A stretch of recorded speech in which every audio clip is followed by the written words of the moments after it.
ప్రైజ్లాడమ్మ. Good morning. ప్రభునేసుక్రీస్తు నామంలో ఈ ఉదయకాలపు శుభవందనాలు మీ అందరికీ తెలియచెప్తున్నాను. బాగున్నారమ్మ అందరూ? దేవునికి మహిమ.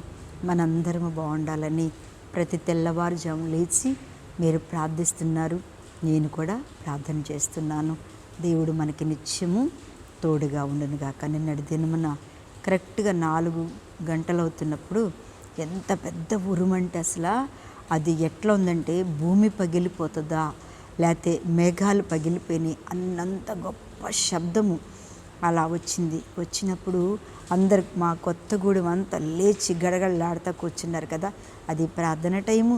అలాగనే ఆ సౌండ్కి అప్పుడు నాకు అనిపించింది, బాబోయ్ ఇలాంటి ఉరుము ఇలా ఉంటేనే దేవుడు మేఘారుడై వచ్చినప్పుడు, ఆయన రాకడితో వచ్చినప్పుడు అసలు మనం ఎలా ఉంటాము? తట్టుకుంటామా? ఆయన ముందు నిలబడతామా అని ఒక్క సెకండ్ కదండి, అది ఎంతోసేపు మళ్ళీ లేదు, ఒక్క సెకండ్లోనే అట్లా మనుషులు అట్లా లేచేటట్టుగా వచ్చిన ఉరుము. దేవునికి స్తోత్రం. మన దేవుడు ఎంత గొప్పవాడు చూడండి. ఆయన ఏదైనా చేయగలిగినవాడు కదా. సముద్రమును ఆపగలిగినవాడు, తుఫాన్ ఆపగలిగినవాడు, సముద్రమున కంట 2 పాయలు చేసి నడిపించగలిగిన దేవుడు, అలాగనే వర్షం ఆపు చేసిన దేవుడు.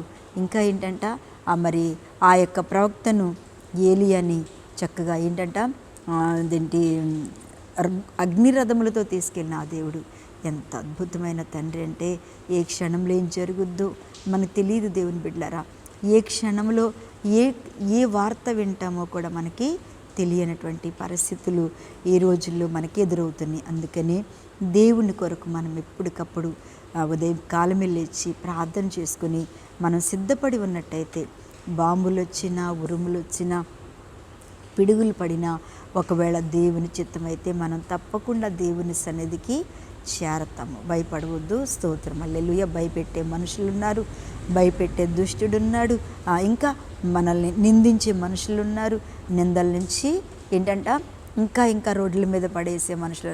ఎవరు ఏదున్నా మన మనస్సు, మన ఆలోచన, మన సమస్తము దేవుని మీద ఆనుకున్నట్టయితే మనకేమీ జరగదు. ఎవరు మనల్ని ఏమీ చేయటానికి వచ్చినా మనల్ని చేయలేరు. ఓకేనా?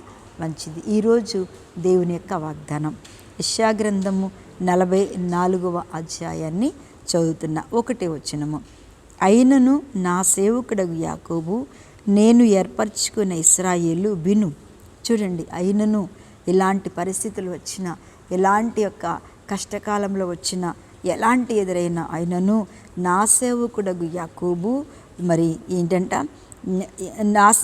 నేను ఏర్పరచుకున్న ఇశ్రాయేలు విను. ఈ మాట విను. దేవుడు ఈరోజు మనతో చెప్పిన మాట ఎంత చక్కగా పేరు.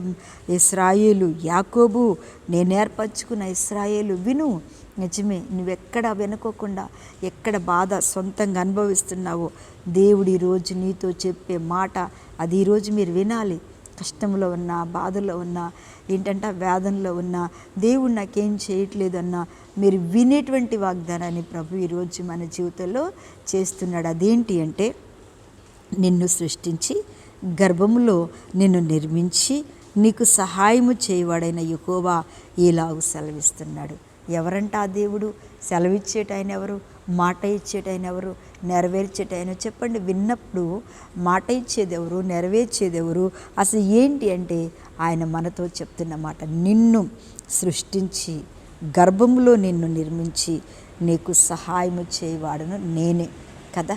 దేవుడు మనల్ని సృష్టించాడు, నిర్మించాడు. దేవుని బిడ్డలారా, సహాయం చేస్తున్నాడు. ఎంత అద్భుతమైన దేవుడు, ఎంత కృపగలిగిన దేవుడు. అందుకే అన్నాడు, నిన్ను సృష్టించా. ఎప్పుడు సృష్టించాడు? గర్భంలో పుట్టించింది ఆయనే.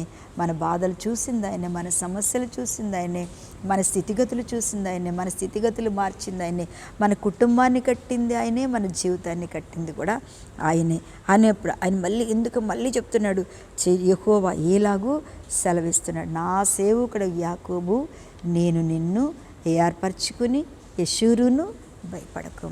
ఎన్నిసార్లు చెప్తున్నాడమ్మా. భయపడుతున్నా మన జీవితంలో? భయపడుతున్నావా? ధైర్యం కోల్పోతున్నావా?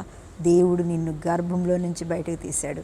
నువ్వు తీసినప్పుడే నీ స్థితిగతి నించాడు. నిన్ను గర్భంలో తీసినప్పుడే నిన్ను హెచ్చించాడు, నిన్ను తగ్గించాలా తగ్గించాడు. నిన్ను ఎట్లా ఉంచాలో ఆయనే మనల్ని ఏ రోజున ఇలా ఉంచుతాడు. నేను అదవుతాను ప్రభు అంటే దేవుడు ఉంచడు, లేకపోతే నేను ఇదవుతాను ప్రభు అంటే దేవుడు ఉంచడు. మనం ఆయన మాట విన్నప్పుడు ఆయన మనల్ని ఎక్కడ ఉంచాలో అక్కడ ఉంచుతాడు.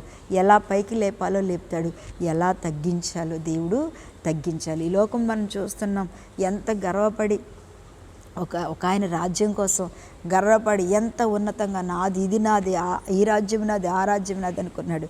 కానీ దేవుడు ఎట్టంటే కాళ్ళ కిందేసి తొక్కి అనగగొట్టాడు. అలాగే మన జీవితంలో కూడా అదే నాది, ఇదే నాది అనుకోబాకండే ప్రభువు నిర్మించాడు.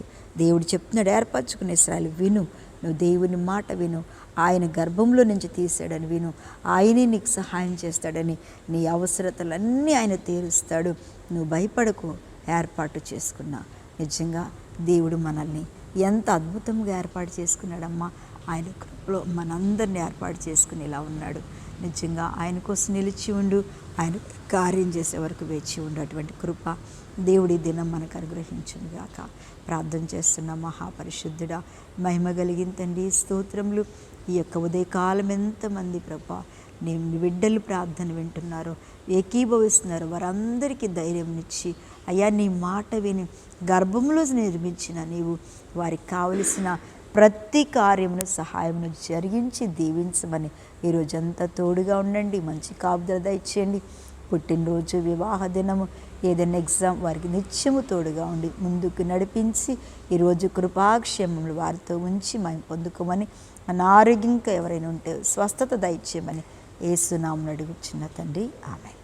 ప్రైజ్ లార్డ్ అమ్మ. దేవుడు మిమ్మల్ని దీవించునుగాక.